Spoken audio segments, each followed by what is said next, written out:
Welcome back after this short break, and now it's time to have our esteemed guest here in the studio, who is Dr. Christopher Smith, who is a psychologist and Vice President and Director of Research at Southwest Autism Research and Resource Center in Arizona, the U.S. We're very glad to have you here in our studio.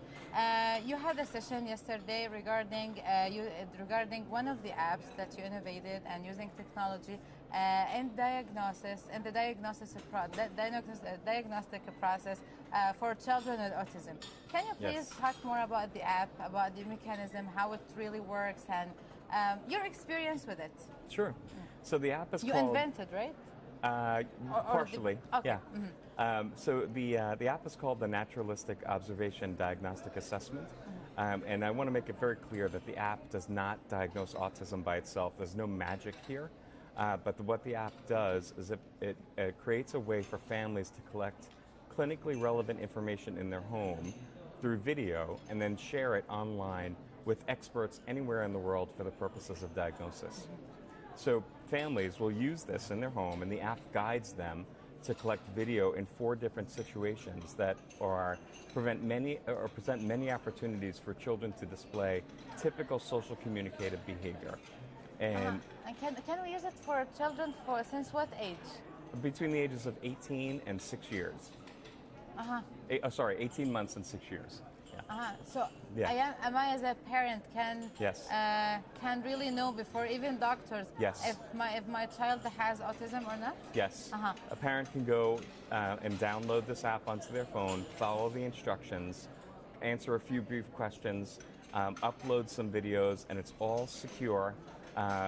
They're a secure HIPAA and FERPA compliant website, so nobody's going to access their confidential information or see their videos other than the professionals that will log in to evaluate the videos and let the parents know whether or not their child has autism. And when did that app come out?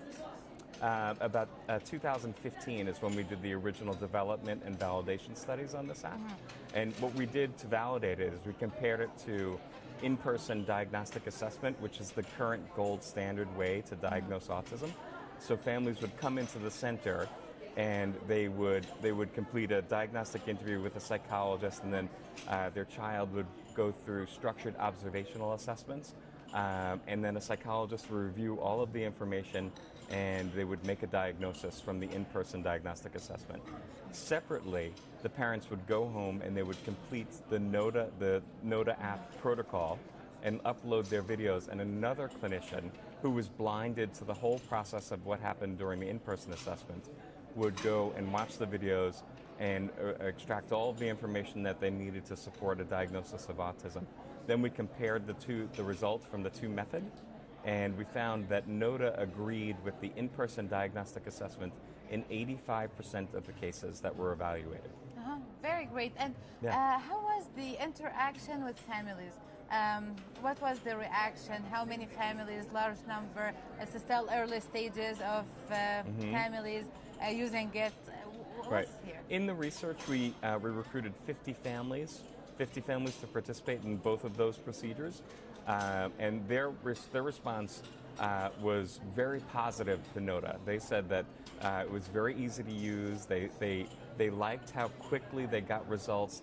They liked how they were able to be connected to professionals anywhere in the world.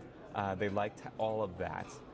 Since then, a handful of families have used it on a commercial basis, and they echoed the same type of positive responses. They loved how quickly they got a response, how they had some concerns about their child's development, and 3 weeks later they had some additional information to tell them that their child may or may not have autism. It's very important, and it's very advanced. It shows that we are advancing in diagnosing children with autism, and we are really integrating technology with medicine, and we are helping the families out. It's a very, very big improvement in this sector, and we wish all the world that they can really download the app and really can use it. And since we talk about the popularity of the app, you are already here for Yes. the conference. Right. Did you talk with people from different organizations for disability and rehabilitation? How did you see the willingness of them to, to integrate such an app and to use Yeah. technology? And what are your thoughts on this? I did, and I've had many conversations with local organizations about this app and about the procedure. Everybody asks great questions, all the same questions that you're asking. How do families or perceive this? How are they going to use this? What are their reaction to the whole thing? And I'm able to kind of share with them from our experience working with families in the States. And my belief is that the Saudi organizations that we've been speaking to, they're very forward-thinking and very appreciative of the technological advancements that this brings to the diagnostic arena.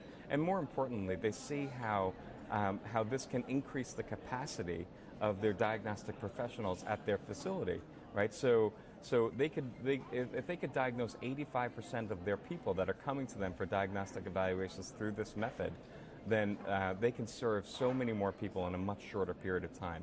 And I think all of the Saudi organizations are responding to that. True.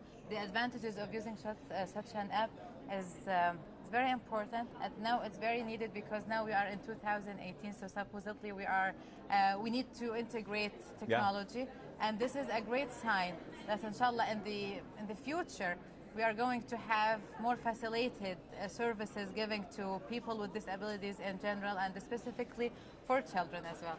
Absolutely. At the end, I would like to thank you very much. Thank you. For being here, and Yes. for the effort you've done, and for the research, and for the care you are giving to enhance and to improve the quality of peoples with disability living. Yep. Thank you so much for this. Thank you, and thank you so much for your interest and your enthusiasm about this project. By this, we come to the end of our interview. Very short break, and then we'll be right back with another esteemed guest here in the studio. Stay tuned.